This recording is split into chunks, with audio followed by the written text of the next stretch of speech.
E aí, meu amigo, minha amiga, seja bem-vindo ao nosso Papo de Sacristia. Meu nome é Marcos e com os meus amigos Davi, tudo certo, Davi? Tudo certo. Tudo tranquilo? Do jeito que Deus gosta. Com o nosso magnífico Padre Com Samuel alegria, eu fico muito honrado. e com o nosso já de casa, o Rick. Os mais íntimos, né, Rick? Exato. Tô com medo desse tema. Já tá de Tô casa. preocupado. Tô Já preocupado. tá de casa. É de casa e outra emissora. É Desculpa. verdade. Belo Horizonte tem sala de estar. É o Boa. programa da tarde. Suas terças-feiras, quartas-feiras, segundas-feiras nunca mais serão as mesmas. Excelente. Propaganda É. mesmo. Excelente. Claro, é. Excelente. Patrocina nós, né? É, Por favor. claro, exatamente. Dinheiro é sempre muito bom, né? É. Apesar que dinheiro é coisa do diabo. Família Não, dos não é não. devotos. Não. Já, Mamon que é. já que falaram ali que dinheiro é coisa do diabo, tem um louvor na internet muito interessante que diz o seguinte: antes eu era prego e o diabo me batia. Agora eu sou martelo e eu bato nele todo dia. Eles é que acham, né? Tem aquele também do diabo viadão, já viram? Diabo é viadão. Mas você tem certeza que você vai querer cantar ele? Depois do que a gente já passou aqui agora? Melhor não. Vamos deixar o diabo quieto. Aliás, não vamos não. Vamos falar. Vamos falar dele. mal dele. É. Mas vamos lá, o diabo realmente existe? Ou é coisa da RTC? Boa pergunta. Agora, uma pergunta que depois eu gostaria que o Clodovil padre disse que não. respondesse. Quem que ganha com o diabo? Quem que ganha? Quem que mais ganha com o diabo? Quem que mais fatura com o diabo? É uma pergunta muito curiosa. Opa. Eu acho que sem ele a gente Opa. perderia boa parte do entretenimento, né? Até da Bíblia mesmo. Uma Bíblia sem Exatamente. diabo, Imagine uma chata. igreja evangélica sem diabo, gente. Ah, Não não. tem show. Cadê o show? Cadê desencapetamento, óleo em bento? Tem que ter diabo, Mas que porra. existe. Tem mais temor ao Ora- diabo do que amor a Deus. É uma coisa que é interessante. Vai pelo medo. É. A minha avó, eu acho que tem um ditado popular que tem mais Deus pra dar do que o diabo pra tirar. Né? Só que minha avó já não bate mais bem das ideias há muito tempo. Ela inverte. E aí ela fala assim: tem Deus pra dar, tem diabo pra tirar. O problema é que a ordem aí dos fatores alterou bastante o produto. É muito. Nesse caso não Muito, funcionou muito, muito. né? Claro, e existe, nós não temos dúvida nenhuma disso, essa é revelação, sobretudo a nossa como fé católica. Agora a questão, o que é esse ser? Se é diabo, se é demônio, se é Satanás, se é Beelzebub, Isso é tudo. É espírito tudo o impuro. mesmo Tudo impuro. substantivos Encardido, diferentes. amornado. Tecnicamente, personagem. parece a realidade que vai se esclarecendo ao longo das Escrituras de uma força antagonista a Deus. Mas não no mesmo nível, tá? Nós não somos maniqueístas ao ponto de imaginar que o bem tem a mesma proporção do mal. O diabo não é um pária de Deus. Senão nós teríamos dois deuses. Isso, não é um pária. Ele é alguém que muito capacitado, entendeu? Com bastante conhecimento do funcionamento da criação, que resolveu atrapalhar a cultura da empresa. É isso, o diabo, nessa perspectiva, é isso. Né? É um funcionário que foi demitido e resolveu processar a empresa. Isso, boa, exatamente. Foi demitido do céu. E Por justa resolveu. causa? É o que tudo indica, sim, mas a gente nunca sabe, né? Porque não estava lá para saber, né? E eu não vou me envolver. Né? Mas isso é aquela história, então. Eu não sou da CIPA, para que eu vou falar? Eu Sou não, da entendeu? CIPA. Eu não posso ser demitido também. Que eu Mas vou- isso é aquela história do anjo caído, umas coisas assim. O anjo caído é uma referência a uma passagem lá de Isaías 14, dizendo sobre essa ideia, né, de uma estrela, né, alguém que brilhava como as constelações, um filho da luz, né, por isso Lúciferos, portador da luz, e que cai. No sentido objetivo, está falando de Nabucodonosor, o grande rei da Babilônia, dos portais de Shitar, dos jardins suspensos. Nabucodonosor é aquele que virou bicho. Isso, essa que é a ideia, entende? Um rei tão glorioso, de um império grande, que termina a vida pastando. Aí Deus leu isso que aconteceu com Nabucodonosor como sendo uma espécie de analogia do que aconteceu com o diabo. A estrela, né? O filho da manhã que caiu do céu. Essa que é a base bíblica. Filho da luz virou filho... Porque Lúcifer é o portador da luz, né? Lúciferos. O Cristo é um Lúcifer. Nossa, agora vai dar engajamento. Meu Deus. Ué. Corta essa parte, O gente. Cristo é um Lúcifer. 666 serve para Jesus e serve para o diabo. Porque Os dois têm pés, né? Os dois precisam de meia, né? É tese É e horroroso. antítese, Jesus entende? não leva sandália. Então, Cristo é o portador da luz. Então, o diabo ele se coloca nesse lugar do portador da luz. Tem um hino católico, antigo, ortodoxo, onde Jesus é aclamado de ó Lúcifer. Ele é o Lúcifer, né? E o diabo, então... Estrela da manhã. Isso, ele é a estrela da manhã, entende? Então o diabo... Lembra do Auto da Compadecida? Aquela cena, né? Onde o diabo vai imitando as pessoas. Isso, ele imita tudo que é de Deus, velho. Deus é todo-poderoso, ele quer se fazer onipotente.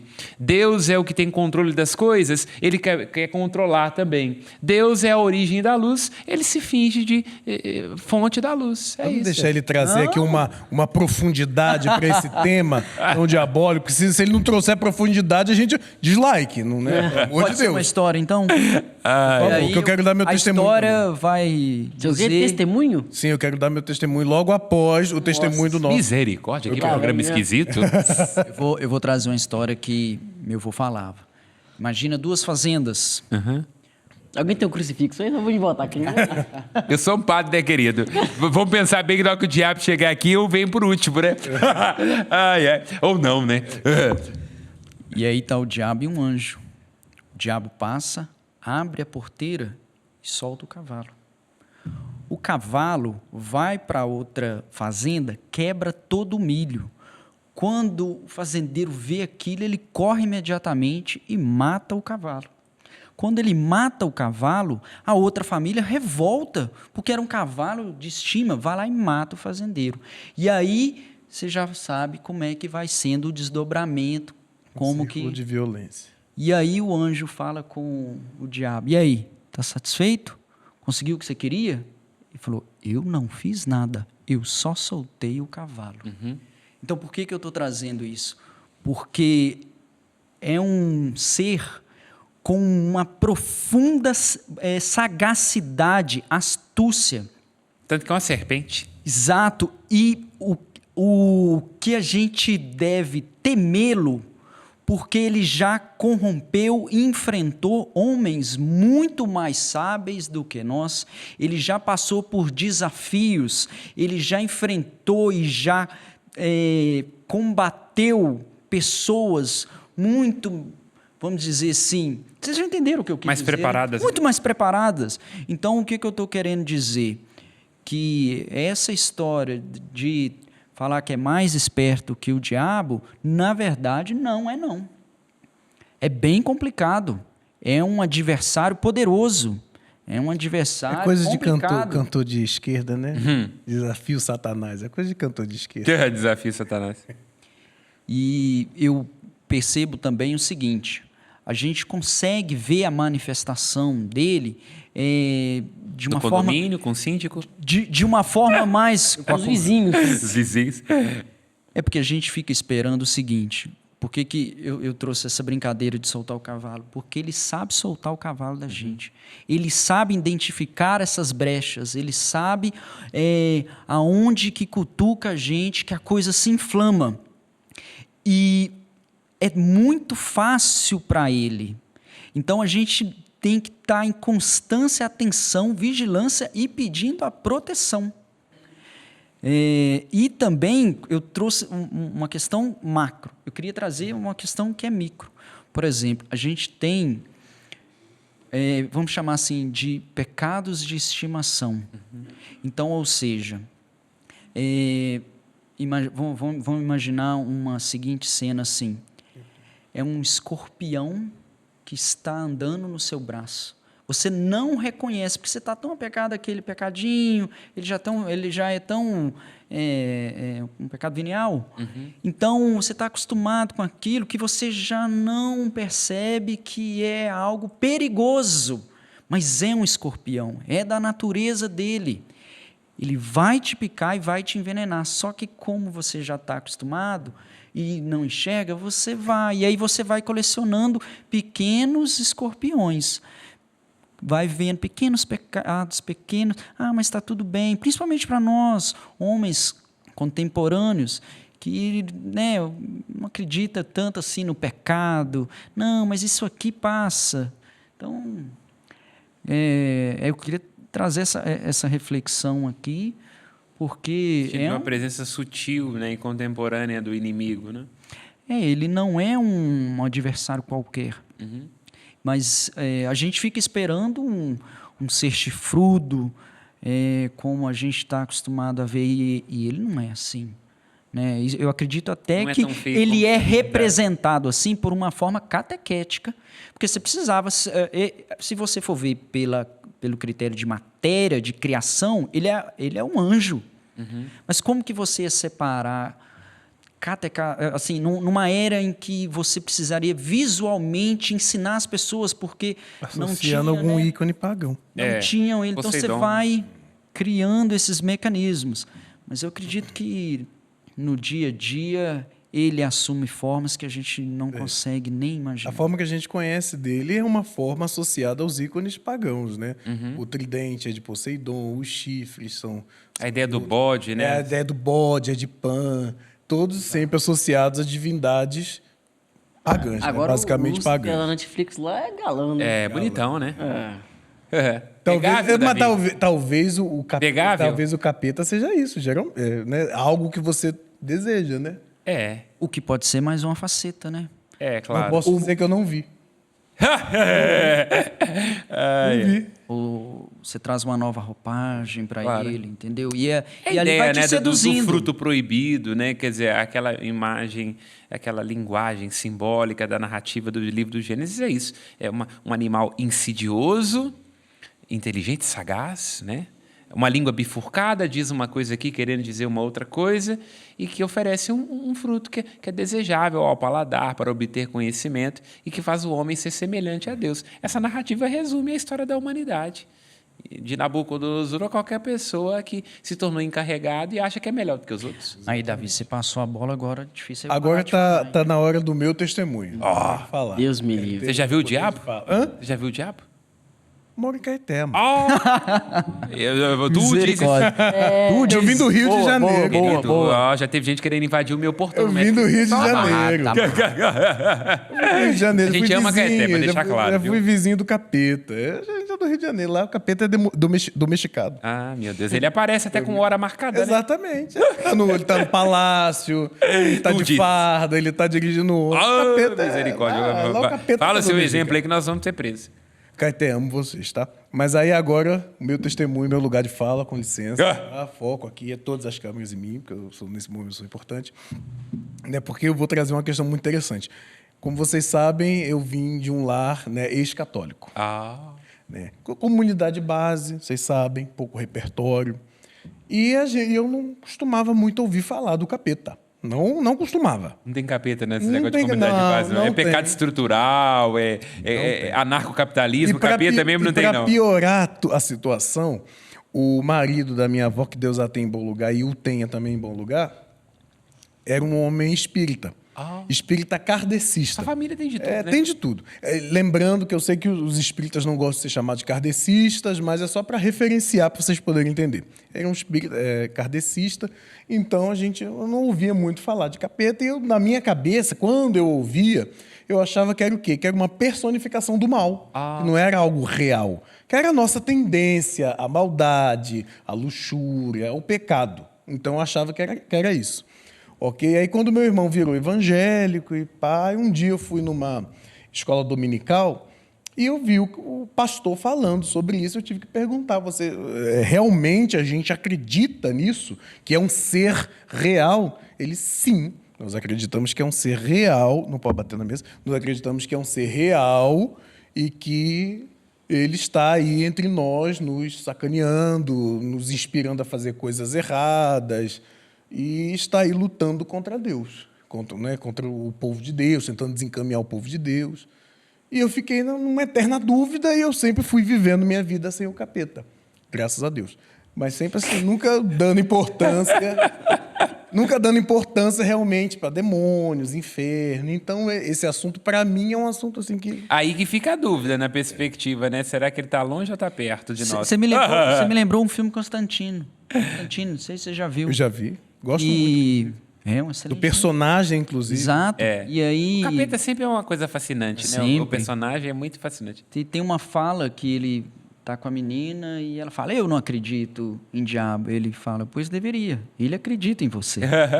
Então, quando eu percebo que o diabo, ele não está só naquela possessão, da impressão que ele vem e se apodera de mim, é ele que age. Mas a gente precisa reconhecer também o mal que existe em nós. Claro. Aquele mal, eu vou dizer o seguinte... Isso é ativado por essa entidade. O diabo não procria e nem cria. Mas filho de peixe, peixinho é. Então, o que acontece? Meu pai, ele é o meu exemplo. Então, se eu falo português, é porque meu pai fala português. Se ele fosse alemão, eu poderia ter falado aqui. Então, o que acontece? A linguagem, como eu me comunico, mostra muito quem é o meu pai. Então, quando você traz a serpente, que é da língua bífida, ou seja, quando eu falo uma coisa aqui e outra coisa aqui, eu estou seguindo o pai da mentira. Ah, mas é só uma mentirinha. Eu entendo, mas ela vai fazer mal, ou para alguém, ou para você mesmo. Então, no exato momento que você usa a linguagem, o que eu quero dizer? O seu comportamento, ele é dividido, ambíguo, né? Ou seja, você não está seguindo um pai modelo, você está seguindo um outro pai. E aí você se torna, naquele momento, um filho da perdição. Então, assim, a gente não... Davi, eu acho que tem gente que é muito ruim. Capaz que o diabo olha assim e fala, essa foi pesada. Isso é bom. Não fui eu que fiz isso, não. Essa aí, meu irmão, essa aí você pegou Tem vezes pesado. que o capeta deve olhar para essa pessoa. Não, vou anotar Meu essa aí, Deus. vou anotar essa aí, porque essa aí Meu foi Deus. muito pesada. Eu sei que tem muita gente ruim e que capaz que ele nem precisa influenciar, mas o que eu quero mostrar que é preciso ter cuidado também com gente boa. Claro. Né? Com certeza. Agora nessa Deus me livre da gente boa, né? Cidadão de bem. Você me lembrou de um meme, que não sei se vocês já viram na internet. Também a gente na perspectiva mais à esquerda também, que eu não sei não, viu? Tem um meme assim que é, tipo, imagina um cara, tipo, no caso seria, tipo assim, nesse caso seria, tipo, como se o capeta fosse pequenininho e aí tivesse um demonião grandão, assim. E aí, pegando um exemplo da internet, por exemplo, o capeta e, sei lá, o cara que caga no banheiro da escola pública, tipo, muito maior, sabe? É algo nesse sentido, assim. Eles sempre colocam alguém com alguma atitude muito maior do que o capeta, por exemplo, sabe? Para demonstrar isso que você falou. Perfeito. Mas eu ia colocar também que o Lewis, né, na sua obra Cartas de um Diabo ao Seu Aprendiz, ele mostra muito isso, que é um livro muito engraçado, muito cômico, para ajudar a gente a perceber como é que o diabo age no mundo, né? E é justamente um tio ensinando ao sobrinho, um tio demônio ensinando o sobrinho a como tentar os homens. Né? E o sobrinho começa assim, se mostrando, deixando muito claro as confusões, né? E o tio diz, não é assim. Nosso principal dever é que as pessoas têm que desacreditar que a gente existe. Aí o livro do Lewis é nessa perspectiva, né? Só a troca de cartas do diabo te ensinando o sobrinho a tentar as pessoas com sutileza. Vocês acreditam que tem uma lógica por trás dessa maldade? Ou é maldade pela simples natureza? O que eu estou querendo dizer? Por exemplo, por que ele luta tanto para que a gente peque? Porque, na verdade, Deus é a vida. Quando a gente o segue, a gente morre verdadeiramente. Não essa morte carnal, mas... a morte eterna. Por que ele busca esse desvio? Por que ele busca essa alma? Tem hora que eu penso assim que a lógica é o seguinte: Deus cria tudo com a maior perfeição e a entrega na mão desses homens. Ele deve falar assim, você está de brincadeira comigo, né, Deus? Você deixar na mão dessa turma aqui, olha esse camarada aqui, eu corrompo ele com dinheiro, eu corrompo ele com tanta coisa. Então, assim, ou é da natureza, ou ele já é mal por ser mal. Só concluir uma outra história aqui, que não sei se vocês já viram a história do sapo e do escorpião, eu trazendo escorpião de novo aqui. Música, né? né? Então, assim, é Uma fábula. uma fábula. Fábula. Ou seja, é da minha natureza, é da natureza dele. Ele já... Porque ele não foi concebido assim. Ou foi? É uma questão é muito difícil. Eu diria que Agostinho ele traz algumas perspectivas no sentido assim. Para Agostinho, existem em tese 3 tipos de mal: o mal físico, o moral e o ontológico. O mal físico esse copo caiu, quebrou, não era para quebrar. O mal moral é aquele dentro do âmbito das nossas relações. E o mal ontológico não pode existir, porque não existe o não ser. Então, assim como não existe o frio, mas existe a ausência de calor, não existe o escuro, mas a ausência de luz, não existiria em si uma natureza má. Mas a ausência do bem acaba criando ações más. É a perspectiva de Agostinho. Né? Certo. Agora, Então a ausência do bem não necessariamente seria o próprio mal? é porque o mal em si não pode ter consistência ontológica. Deus criou tudo que existe. E ele só criou coisas boas.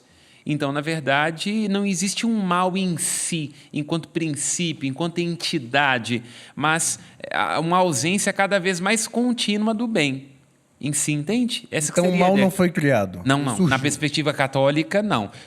Ele é uma escolha deliberada de seguir na direção contrária. Mas em si ele não tem consistência ontológica. Essa é a perspectiva católica. Mas aí, na perspectiva do que o Richard estava colocando, essa ideia do demônio como sendo esse que caiu do céu, né? Um anjo que despencou, que caiu do céu, que não é uma coisa assim muito fácil a gente entender. Há alusões que Cristo faz, né, que viu Satanás cair do céu como um raio e por aí vai, elas passam por essa perspectiva. O que poderia ter levado Lúcifer a cair do céu? Um dos motivos seria a rebeldia dele com relação ao projeto de Deus, um Deus que se encarna, né? Quer dizer, porque os anjos são as criaturas mais elevadas que Deus fez, né? Nós temos aqui os reinos minerais, vamos subindo ali para as formas mais rudimentares de vida, temos os vegetais, temos os animais, o homem e em cima os anjos. É o que está mais próximo. Então, os serafins, por exemplo, estão diante de Deus, tanto que eles queimam diante dele.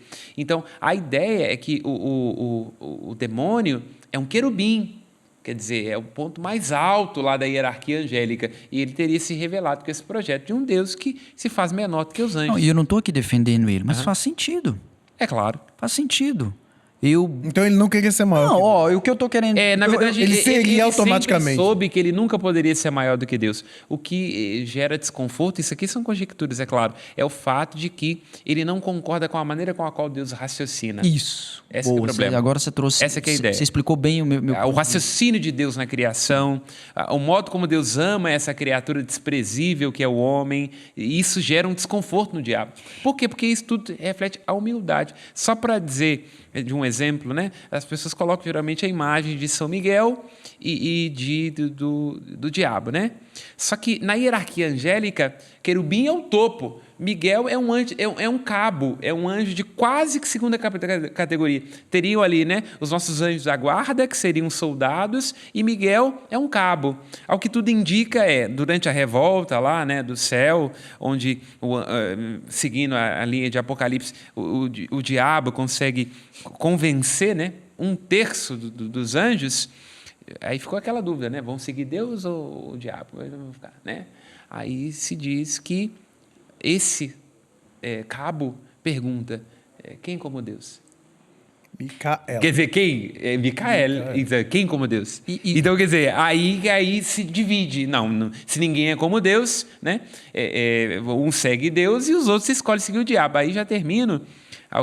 Tem um dos autores aí, né, que citando isso, né, diz que na hora da queda, quando o demônio está caindo, sem asa, aquela coisa toda, chega uma hora lá que quem veio com ele, né, falou, nós estamos ferrados, nós estávamos lá em cima, né, tudo bom, aquela coisa toda, como é que nós vamos fazer aqui? Aí disse que o diabo falou assim, perguntava para ele, mas você não está sentindo falta do céu? Ele falou assim, é melhor ser senhor no inferno do que escravo no céu. Então, quer dizer, é a soberba, essa que é a ideia, né, é soberba. Não, eu ia te perguntar o seguinte, e pensando no fim, porque a gente sabe que o bem vence o mal. No fim, não tem como, ele vai ser derrotado. Mas será que há em algum ponto vitória? O que eu estou querendo dizer? No sentido de, olha, você vai queimar tudo. Você só vai levar os eleitos, só o salvo. Mas eu, de certa maneira, olha a galera que eu consegui levar para o meu lado. Você não salvou todo mundo, não. Essa então, é uma ou questão muito seja, problemática. o que eu estou querendo dizer? Em algum momento, há uma vitória nas ações dele. Cada alma que ele conquista pro lado dele... E uma condenação eterna, né? Exatamente. E aí, pior de tudo, nessa perspectiva, sem querer te cortar, mas complementando o que você está falando, tudo para existir tem que ser pensado por Deus. Então, Deus também, de alguma forma, sustenta o diabo e os anjos decaídos e as almas no ser. Como é que vai ser? Porque vai estar todo mundo lá na eternidade, tomando uma cerveja com Nossa Senhora, e Deus vai ficar o tempo todo pensando no diabo, porque ele não pode deixar de pensar naquilo que ele criou, né? Aquilo que Deus amou por um só segundo, ele não pode escolher não amar. Então ele necessariamente tem que amar e sustentar no ser o diabo. Como é que vai ser isso durante toda a eternidade?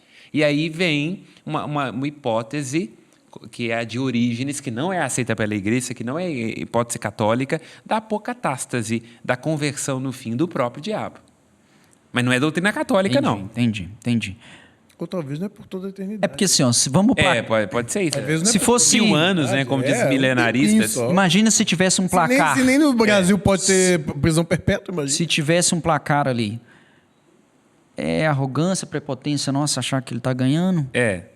Entendeu? A gente não consegue enxergar Se for testemunho de Jeová, é 144 mil, né? O resto dos bilhões então, tá todo mundo ferrado. Entendeu? E assim... Não tem vaga mais não. Você está entendendo onde é que eu estou querendo... Por que é um adversário tão poderoso? Eu fico pensando, vamos pensar na história da igreja. A primeira estratégia dele, eu penso assim, já ali quando a gente está na igreja que eu falo ali no Ato dos Apóstolos, quando ele já está, o que ele começa a estruturar? Que ele viu o seguinte, era 1-0. Estava Adão, até então, abriu o caminho. Vem Jesus e empata. Agora é o seguinte, quem quiser, escolhe se vai seguir Adão, se vai seguir Jesus. E aí, ele tem que usar os artifícios dele para ir conseguindo. Então, o que ele faz? Primeiro, na história da igreja, ele começa a matar os cristãos. Só que aí ele começa a ver que o sangue de um cristão, ele vira semente para os próximos. Pois ele vai e passa para a heresia. Então, ele começa a usar a heresia para tentar derrubar. E eu acho que quase conseguiu. Ou pelo menos ali ele conseguiu uma vitória maior do que com o sangue. Levou muita gente, né? E depois ele começa a trazer uma outra estratégia que eu acho que é o mundanismo. O que eu estou querendo dizer? Ele coloca o cristão numa posição assim de compaixão, mas com uma ideia que assim... Pensa assim, se eu tivesse... Chamar o erro de acerto. Se eu tivesse aqui agora com um terço, o que ia incomodar em você não é o fato de eu estar rezando, é o fato de você também não estar. E aí você fala assim, cristão soberbo, você acha que é melhor do que nós? Você acha que porque você reza, você tem lugar garantido? Você se coloca... E aí o que a gente faz? Realmente eu não sou melhor do que ninguém. Eu não estou numa posição privilegiada. Faz sentido. Entendeu? Então, coloca esse mundanismo. Parece que assim, é como se ele dissesse assim, se você jogar conforme todo mundo está jogando, eu te deixo quieto. Eu paro de te atormentar. Entendeu? Age como todo mundo está agindo. Para que você tem que ser... por que você tem que remar contra a maré? Para que você tem que... As pessoas podem achar assim que a vida do cristão é fácil, porque a gente está apoiado na fé, está apoiado num Deus, então tudo se explica para a gente tem um consolo emocional, mas, na verdade, a gente sabe que é cruz. O cristão que quer levar uma vida boa, ele está seguindo o fluxo, ele não está remando contra a maré. As crianças não vão ver esse programa, não. Elas vão ficar com medo. Melhor não. Mas é de fato o que você está colocando no sentido assim... Para citar São Paulo VI, parece que a semente de Satanás entrou na igreja, por exemplo. Claro, nós estamos vivendo tempos que são bastante de influência maligna, em vários aspectos. Eu só teria um pouco de cuidado, não que você tenha dito isso, mas pelo que eu vejo... nas redes sociais e por aí vai, é que tente se associar o outro grupo a um instrumento do diabo. Eu acho que isso é extremamente problemático também, porque eu acho que ele é ambidestro, né? Acho que ele tem traquinagens de esquerda e de direita, porque tem gente que às vezes associa essa mundidade, por exemplo, só na perspectiva talvez da sexualidade, por exemplo. Mas, por exemplo, não dar de comer a quem tem fome é uma mundidade também, entende? Então, eu só me preocupo que às vezes se pensa que mundidade é uma coisa da cintura para baixo. Vamos ser claro, julga o homossexualismo, opa, isso aí, entendeu? Aí já começa a achar que é esse o caminho. Que nós estamos querendo dizer, não. Peraí, qualquer coisa que a gente vai se adaptando a esse... De antirreino, né? E de injustiça, também é uma presença o que do você diabo. falou aí, eu passo na frente de uma pessoa, eu vejo que ela está necessitada, mas ninguém parou, eu vou parar para quê? Você quer se engrandecer? Quer fazer para ter seguidores? Quer se mostrar na rede social? Aí acaba te inibindo. Você fala assim, realmente não faz sentido. Claro. Então, eu estou trazendo para reflexão mesmo, né, da gente. Agora, e aquelas questões de casos de possessões, por exemplo, e aí também já esticando aí para a gente falar de exorcismo, padre exorcista, tem fundamento? Então, as escrituras dão testemunho dessas possessões dos espíritos impuros. Então, possessão no sentido assim de uma concentração do intelecto, do pensamento dessa entidade espiritual, né? Sobretudo dos espíritos impuros, né? O diabo propriamente não possui ninguém, porque ele está lá no inferno, mas ele tem os seus asseclas, né? E aí seriam os espíritos impuros, demônios, por aí, né? E a possessão significa a concentração dessa energia, desse pensamento numa pessoa. Porque o diabo, na verdade, os demônios, eles não entram na pessoa. Eles concentram essa energia nelas, né? Aí, se for, por exemplo, num objeto, pode ser uma obsessão, por exemplo. Se for numa pessoa, uma possessão, no sentido de, né, entre aspas, entrar na pessoa. Se for uma vexação, pode ser, como acontecia no caso de São Padre Pio, apanhar, tomar surra dele, né?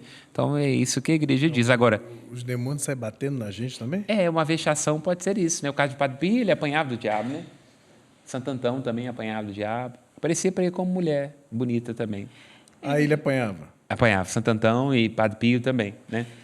Segundo essa perspectiva, né, do que se acredita que foram os relatos dele. Agora, o filósofo, nossa, não, desculpa te interromper. Não, por favor. Mas é porque quando você trouxe essa perspectiva... Aqui a gente interrompe todo mundo, Não, querido. porque quando você trouxe... Tem educação nesse programa, não? Aqui Opa, Faustão. Aí, ó, Faustão, possessão. Exato. O Leandro Carnal, o filósofo, ele conta uma história de Santo Antão. Eu não sei se é verdade, que fala que era um santo... Na verdade, era alguém muito perseguido, sofria a vida inteira por tentações. Ele era, assim, o tempo inteiro, cutucado e era atormentado. E ele sempre muito neutro, ele sempre sobressaindo, ele sempre vencendo. Então, até que no final, o diabo pega e fala com ele, ó, desisto. Isso aí eu tentei de todas as maneiras e não consegui. E aí ele vai embora. Assim que o diabo vira as costas, ele respira e fala, agora virei santo. Ou seja, caiu do cavalo. Naquele momento a vaidade surgiu e o diabo, opa, como é que é? Ou seja, o tempo inteiro ele resistiu ao demônio pela própria vaidade. Essa é uma das narrativas associadas a Santo Antão, que a Escritura indica foi quem mais sofreu com o diabo nessa perspectiva. Lógico que há elementos também muito, não no sentido de mentira, não é isso que eu estou querendo dizer, a igreja acredita em possessão, mas um tanto quanto folclóricos, mas serve como um ensino moral, no sentido, né, da soberba, de como a gente tem que tomar cuidado, por aí vai. Né? Mas o fato é, a igreja acredita em possessões diabólicas, demoníacas. Tá, né?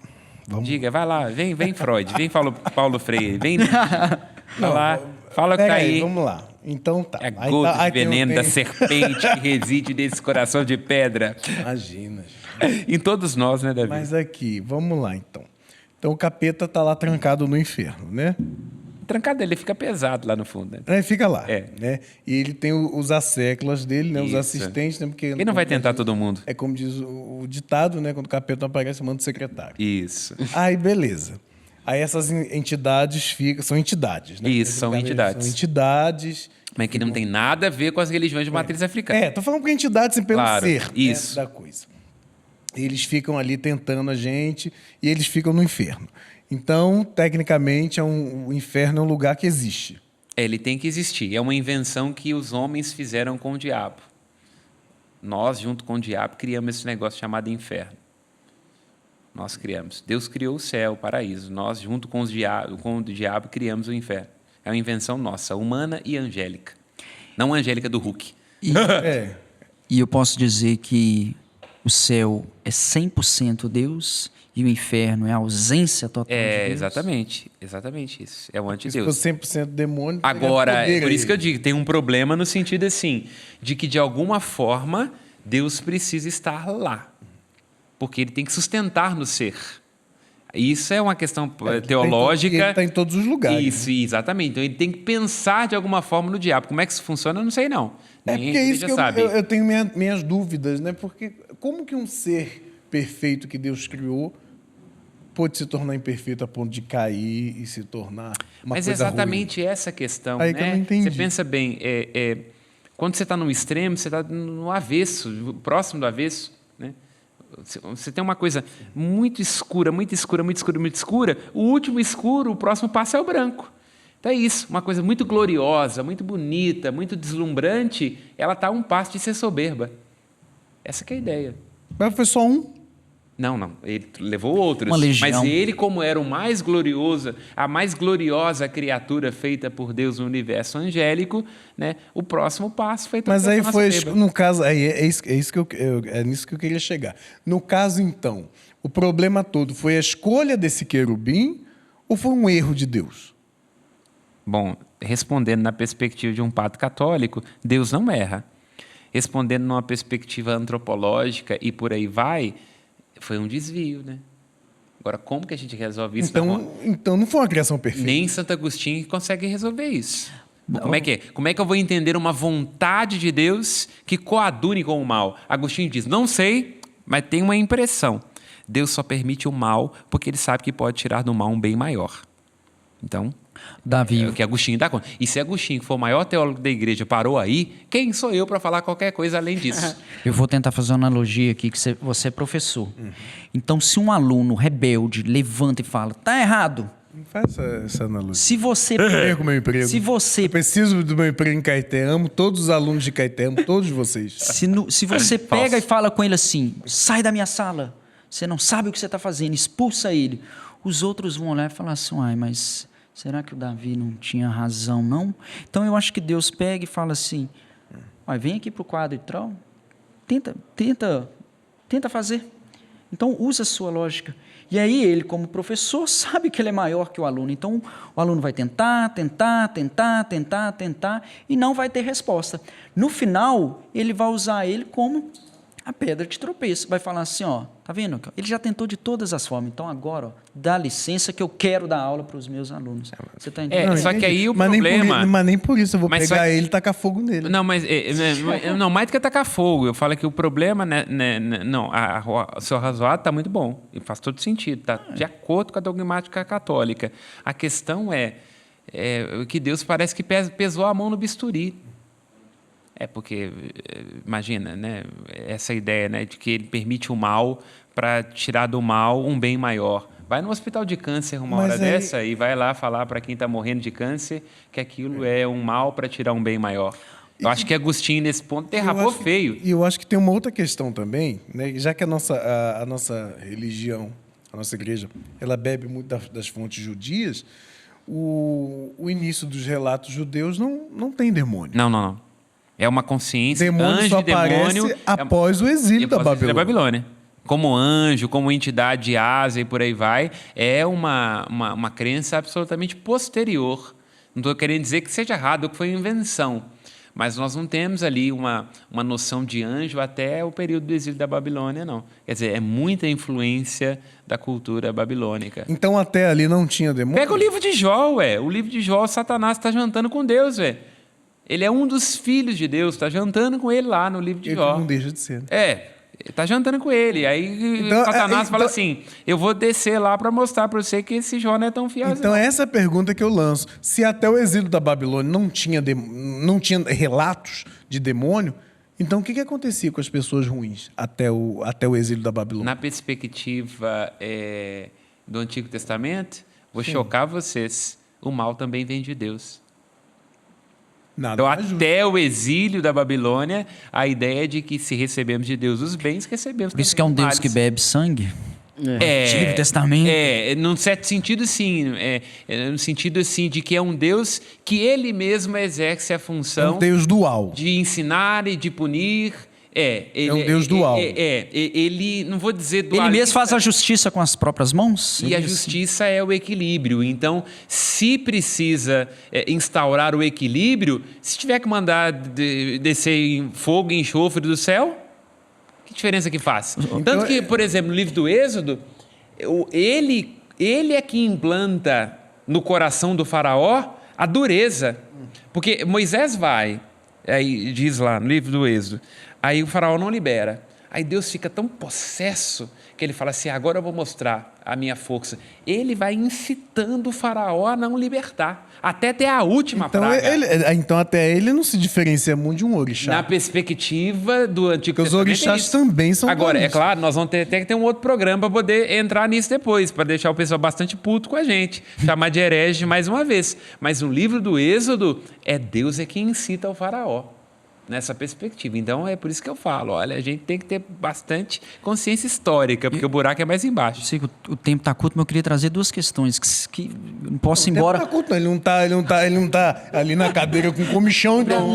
tem Porque quando bastante você tempo. trouxe, A por gente exemplo, a estoura ideia esse de um tempo. câncer, é comum as pessoas associarem uma doença a um pecado.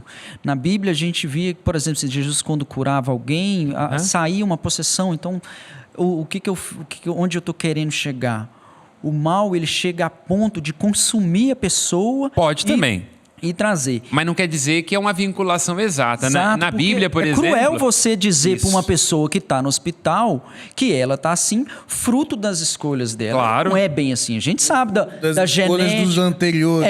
Claro. Entendeu? E aí... Mas o fato é, a A Bíblia... batalha, eu vejo muito comum falando assim, batalha espiritual, você não consegue dizer, a geração sua, você fez não sei o quê. Gente, se eu for por esse caminho aí, pelo amor de Deus. Não, agora o fato é, a Bíblia dá margem a ambas interpretações.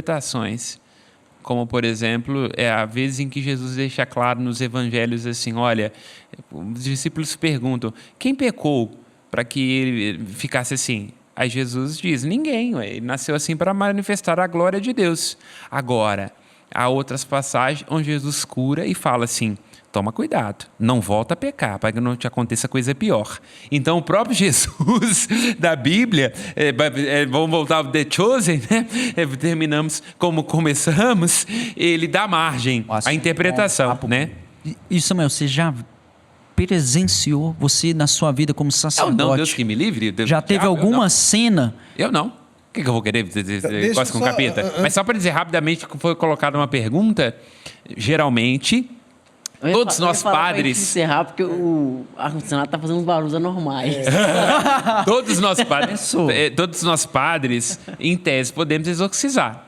Mas não convém que toda diocese tem que ter um exorcista, porque é o bispo que é o primeiro exorcista e ele delega. Podemos depois desdobrar isso no outro papo de sacristia. Mas fala aí, Deixa eu só fala. perguntar aqui rapidinho, porque o Marcos já está querendo ir embora, os meninos ali estão doidos para tomar a espada que está dentro da geladeira, então tem que ser rápido. Tá chovendo, né? Como é quem que transformou o demônio assim com chifre, com pata? Da onde que vem isso? Porque A Igreja Católica na Idade Média. Porque na ela tinha verdade- que acabar com o culto de Poseidon, as divindades pagãs. Porque, na Ela. verdade, eu percebo que parece que a cada momento, parece que o capeta tem uma E, forma claro. diferente. Às vezes tem forma de judeu, às vezes tem forma de Ué. Exu, Aí eu queria saber da onde que... Vai de acordo, a imagem do demônio vai sendo modificada ao longo da história e geralmente ligada ao caráter pedagógico. O fato é, doutrina católica, fé cristã, existe enquanto entidade, má, ruim, que quer atrapalhar os planos de Deus, que pode possuir. Agora, ao longo da história, ele vai passando por harmonização facial. Eu quero deixar também isso. Eu quero deixar também assim vamos dizer assim, um caminho que a gente sabe que é um inimigo forte, mas que a gente, em nome de Deus, a gente pede a proteção. Então, a gente e todo discípulo de Cristo tem autoridade para expulsar demônios. A gente tem a própria oração do Pai Nosso, livrai-nos do mal. Nós temos, né, é um exorcismo dentro da missa. Uma oração muito conhecida que é de São Bento, né? Vai-te reto, claro. Satanás. E a melhor de todas as coisas, Guichatos, o melhor combate contra o demônio é o estado de graça. Estar em estado de graça é o melhor combate contra o demônio. E para você estar em estado de graça, assista, por favor, Papo de Sacristia, deixa o like, comentário e nos prestigie, né? Porque eu acho que o importante é isso. Amém. Amém.